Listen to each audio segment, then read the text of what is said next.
Today I'm here to show you the 5 hidden reasons why startups fail. And you know what? They're not what you think they are. At least 80% of all startups fail, and I see the same reasons over and over again about why startups fail. I built several businesses to over $100 million per year in revenue, and I've helped many entrepreneurs build successful businesses too. And unfortunately, I've also seen many entrepreneurs fail. And as I was saying, I've seen the same reasons over and over again for failure. And that's what I'm going to show you today. I'm going to show you these reasons, why companies fail, and what you can do to avoid these mistakes. And if you're in these mistakes and you're having these mistakes happen, I'm going to show you how to get out of them. So let's get started.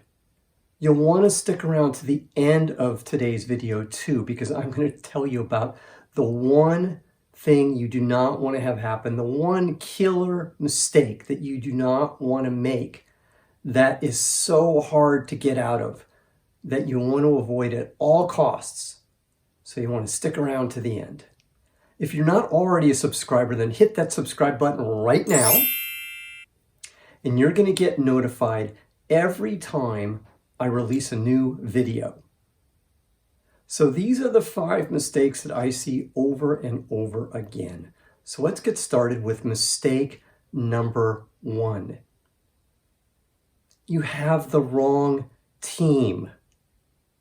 Over 50% of all founder relationships end up in failure.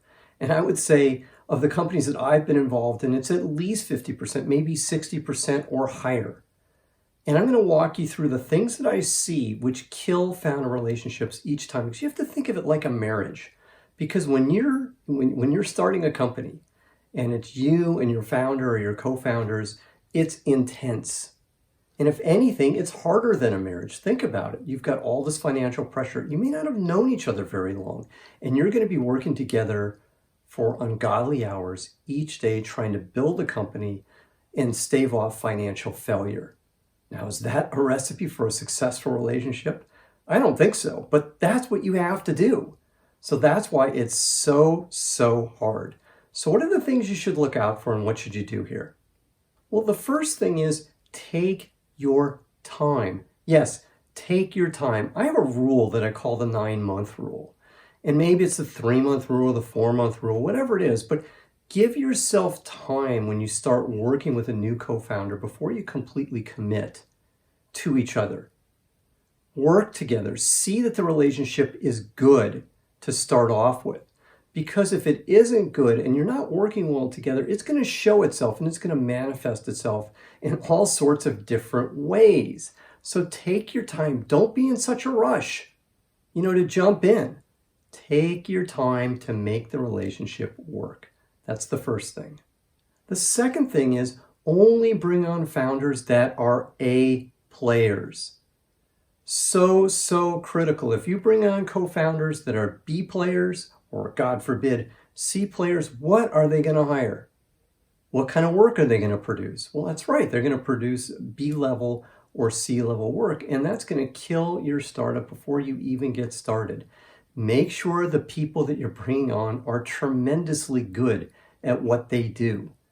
That's critical. You want people that are smart, are fanatical right at the beginning, are absolutely passionate about what you're doing. You have to have that, and they have to fit your company culture too. You've got to have all these things right at the start. If you're not hitting on all these things, you got to keep looking for another co-founder. I know it's hard. I know it's tough, but your patience will pay off. Okay, the third thing, communicate about your differences. It's okay that you're different and you have different views on things. That's normal. There are no two people that are exactly alike. So it's normal that you're going to have differences. It's okay to have differences. It's fine. It's cool. But communicate. Learn about the other person. Understand the other person's point of view. People need to be heard. And then you're going to have to figure out how you're going to solve these things. Are the differences overcomable? I don't know whether that's a word, but I'm going to use it. Can you overcome the differences? That's better. Or Do you need to cut away? Because let's say that you want to build a big company and your co-founder wants to build a small company. Well, guess what? You may not be able to overcome that issue. So what do you do when you're in that position? You move on from your co-founder, but communicate about the issues, make sure you can resolve them. And at some point, if you can't resolve the problem, somebody's going to have to make a decision, and that's likely you, the CEO, and you're going to find out whether your co-founder can live with that decision. And if they can't, yet again, this may be a sign that it's time to move on. And this brings me to the fourth thing. It's okay to move on from a co-founder, to let a co-founder go if it's not working out. You don't want to hold on, because problems get worse over time if they're not resolved. Not better, usually worse. And if you find that you and your co-founder aren't working out, you're better off moving on. I've been through this. The first people I started my company with, there were 3 of us, and 2 of them, I'm going to call them Jim and John, they didn't work out. And you know what? They quit me. I didn't quit them, so I can't tell you that story. But in hindsight, they did me the biggest favor in the world, because they were the wrong people. We were arguing about how much money we should raise. We were arguing about the direction of the company. It just wasn't working. So I was better off without them, because I hired and found better people to bring on. I found better co-founders, better people who shared my vision, were as passionate about what I wanted to do. So they were the right people. That's what you want. They were as passionate about what I wanted to do as I was. And that's what you want in your co-founders. You need this. So don't be afraid to let people go. Think about, I love using music as references, because a lot of times when you think about musical acts over the years, the people that were successful, the people that you think about in those musical groups, weren't the people at the beginning. Usually a member drops out for whatever the reason is. Somebody doesn't work out. And they were smart enough, because they're just like founding teams. They were smart enough to let somebody go. Best example of that was the Beatles with Pete Best. They got rid of him because he wasn't a good enough drummer. And then they moved to Ringo Starr, who was a fabulous drummer. That's what you want. You got to find your Ringos out there. Now, if this content is resonating with you, then hit that like button for me right now. Thanks. Now let's move on to reason number 2, the second mistake. Your company culture isn't right. This is the number 1 killer of companies. It's the best indicator of a successful startup, is a great company culture. And what do we mean by a great company culture? It's what's called a commitment culture. It's where all the team, all the employees that you bring on never ever want to leave. That's what you're looking for. You want team members that are truly committed, that truly believe in the cause, and never ever want to leave. And that's a bi-directional relationship between you and your team. So this gets me to, what do you look for and what do you do here to make this happen? And what if you don't have it? Where does it start and how do you fix it? Let's talk about that. Well, the first issue is you're probably not walking the walk and talking the talk. Culture starts with you, the CEO. If you're not exhibiting the culture you want, how can you expect anybody else to? It just won't work. So you've got to exhibit that culture. You have to be walking the walk, talking the talk, every day, every week, every hour, every minute, even when you're sleeping. That's the way it works as a startup CEO. You've got to be driving the bus, not anybody else. So start looking at you. If you're upset with the culture, be intellectually honest with yourself. Look at yourself. Are you the problem? You probably are. So fix yourself first.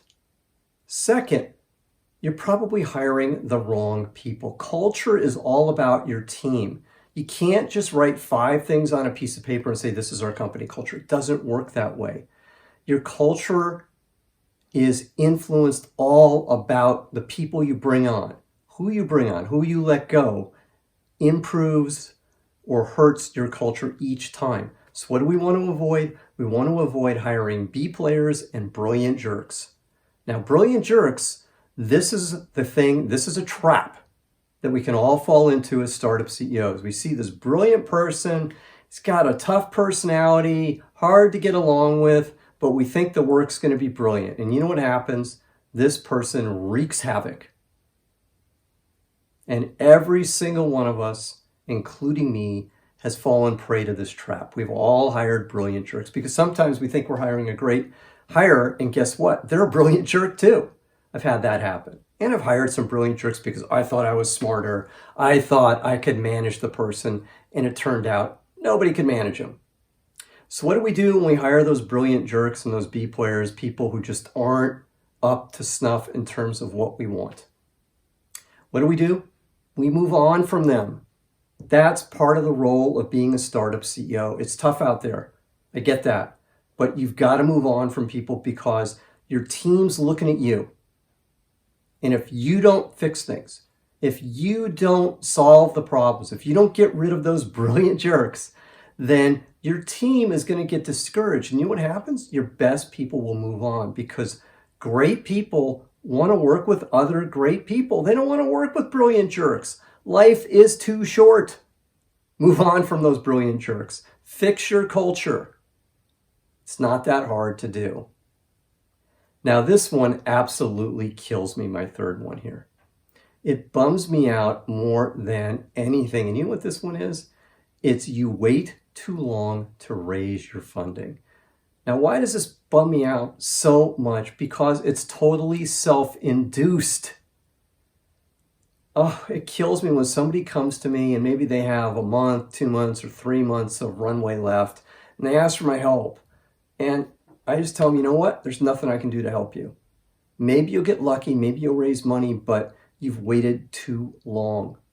You need to give yourself at least 6 months runway before you raise money. And you know what? 6 months really isn't enough because that's the median time it takes to raise a round of funding. So you know what you should be doing? Give yourself at least a year of runway to raise money. That's ideal. That's so much better because then you're not in a perpetual loop of raising money. It gets easier because you know what happens if you wait? You get a crappier deal, of course, because people know you're in trouble. And they know they can stick a gun to your head and you've got no choice. So you want to avoid this. And it gets easier. When's the best time to raise money? It's the old axiom, when you don't need it. So that's what we want to do here. Be patient.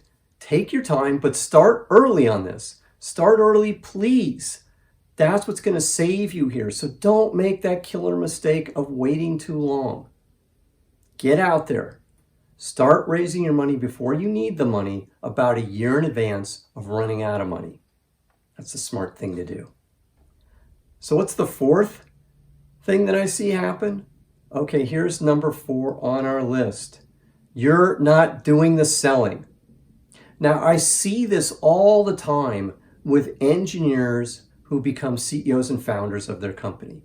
They've never sold before, they've never been in front of customers before, and they're scared and they're nervous about it. So what do? They farm it out.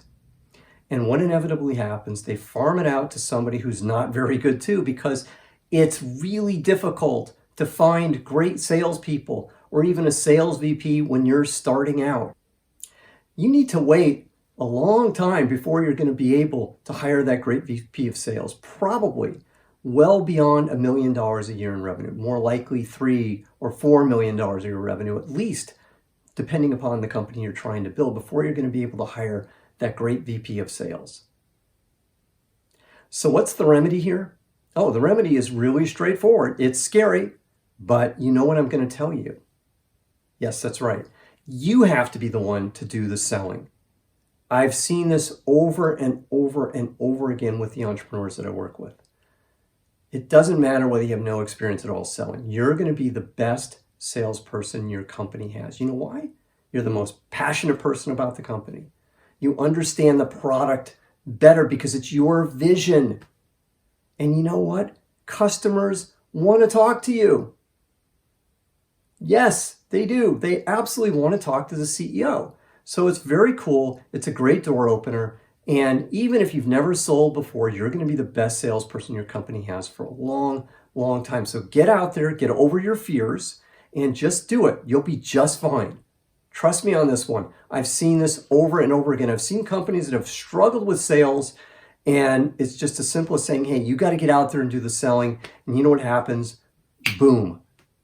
If you've got a good product and you're out there and you're in front of customers, that's when you'll start closing deals. So get out there and do it. This final one here, this is the killer.